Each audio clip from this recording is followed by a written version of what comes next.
I was talking to a leader of a group of churches this past week. He wanted to know if I could come down and help him to assess one of the pastors that he oversaw. The church was located in a wonderful growth area. There was a new college campus that just moved in close by, and there was a lot of people moving into the area. And yet, after a period of time, the church was still running about 100 people, and the pastor and the leader were really puzzled by why this was so. It wasn't for a lack of leadership, because this pastor was very much respected. He had had a successful time on the mission field, had a great education, so they weren't really sure what was wrong. And while I was talking to the leader, he said that, oh, by the way, this pastor's been there for 7 years.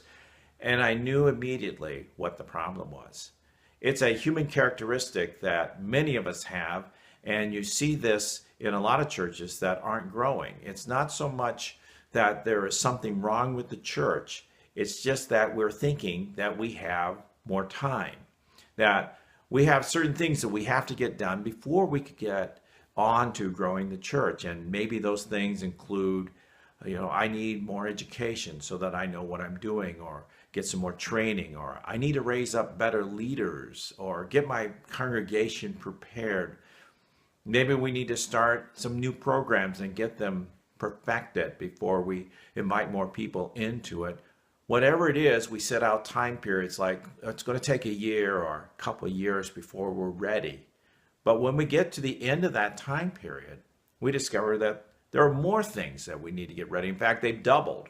There's more things to prepare. And on top of that, we're doing good ministry. We are speaking out the word into people's lives, and we're seeing people maturing in the faith and maybe handling spiritual crisis in people's lives, or doing weddings, and seeing the beauty of the ministry going by. And so as time goes by, we just are kind of lulled into the sense that we have more time.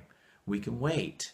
We will get to that. And yet that day never comes, and it keeps on getting pushed out further and further as time goes by.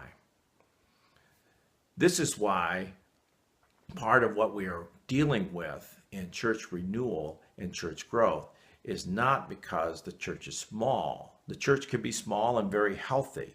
It's just that the leadership, or you, the pastor, have not pulled the trigger and said go. See, there is a sense in which we need to cultivate urgency in ourselves, where we say, well, we could wait until everything's perfect and we have all the things we need in hand, or we can pull the trigger and take some risk here. In order to do that, for most of us, we need a coach.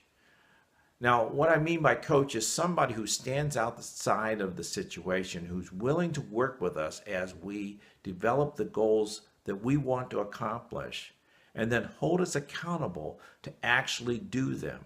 Set a timeline and call us regularly and saying, are you doing this? And here's some things you need to know to be able to move forward.